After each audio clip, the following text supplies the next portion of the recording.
المهنه ديال بن شريفه محمد، المهنه ديال الجندي، خدمت المده ديال 20 عام في داربي. كان وقع لي واحد المشكل في المدينه ديال تيفلس مع شي جيران، انا والمراه ديالي، وجا واحد يتحدى الخيط ديال درنا هذاك البرنامج ديال الصالح.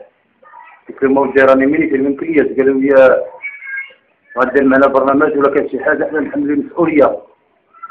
المهم دازت هذاك البرنامج في رمضان المده ديال 15 يوم جاو عندي صاحب الاداره ديال العسكر، قالوا لي هذا الوراق ديالك جات لي براسو غتمشي بحالك. علاش؟ قال لك راه درتي في البرنامج ديال الخيط باش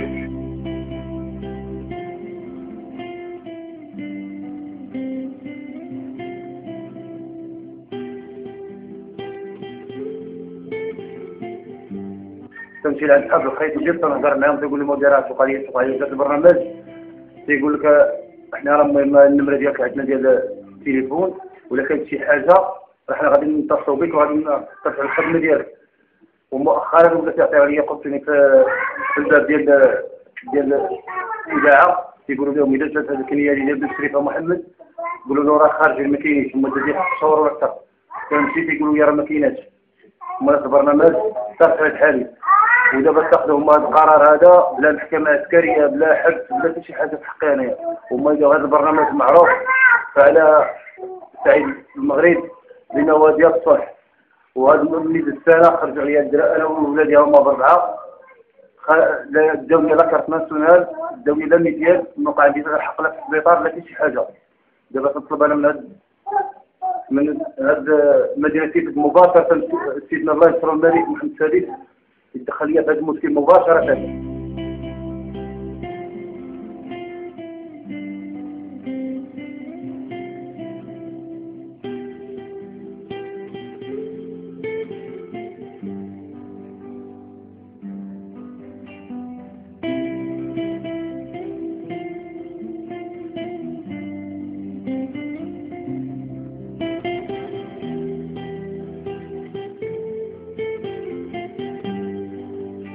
خلوا عليا كامل وهذا الشيء اللي واقع لي هو انا ولادي ها هو رمضان على عواشر ما عندي حتى شي حاجه.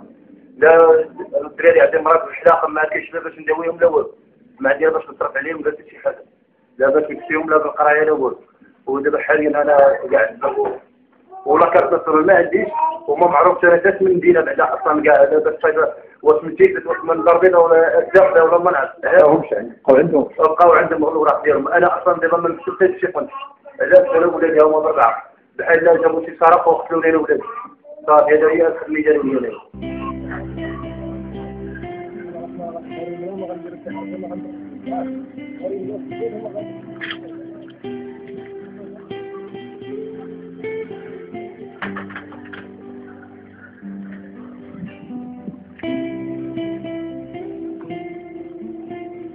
كيف معرفش العرس ديالك يعني باش كتصفوا باش عايشين باش ما نلقاو من ناكل. الوالده ديالي ذكرت السيد كتصفى لي على الوالده ديالي راجلي ما كاين وقت ندخل عندكم حتى حاجه. حتى حاجه سي والله ذكرت السيد من بعد 20 عام. من بعد 20 عام حياتنا ضيعه. حنا والد الدراري نلقاو ما ناكلوا ما نشربوا. غير الوالده اللي كتساعد لنا وصافي. يعني جابوكم صالحكم وخرجوا عليكم. صالحونا وخرجوا علينا وطحنا 20 عام ديال التربيه بقينا ضيعين. ذكرت السيد حنا ووليدات كنلقاو ما ناكلوا ما نشربوا ما نصيروا. البنت كاع ما قريتهاش كاع من البلاصه البنطيه كاع عام ما بقيتش باش نقري. بقيت باش نقريها ما كنلقاو ما ناكلوا ما نشربوا. مكرفين حياتنا ضيعه 20 عام ديال التربيه. خرجت والو والولاد كامراتنا كلهم ما كنلقاو باش ندوزو وكنلقاو كما ناكلوا بعدا ما ندوزوش حال فيه ماكله بعدا ما تلقاوش كناكلوا خويا كنشلف لك ما كنلقاو ما ناكلوا ما نشربوا. دابا غير كنطلبوا سيدنا مباشره الله يطول العمر ديالو يدخل لنا في هذا البرنامج ويتبقى بصراحه راه شويه ديال الخدمه حنا مكرفينش كلنا هادشي.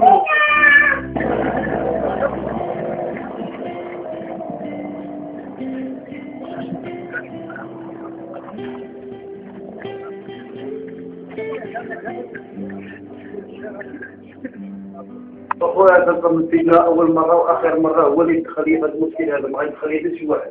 لدرجه في جميع الادارات في الرباط ما خليت حتى شي اداره.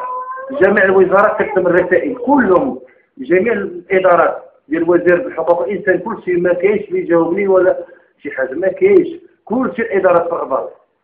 النهار خرجت وانا في الرباط ما كاينش اللي كيغني ولا يقول لي غادي شي يعطيني شي وعد ولا شي حاجه، ما كايناش.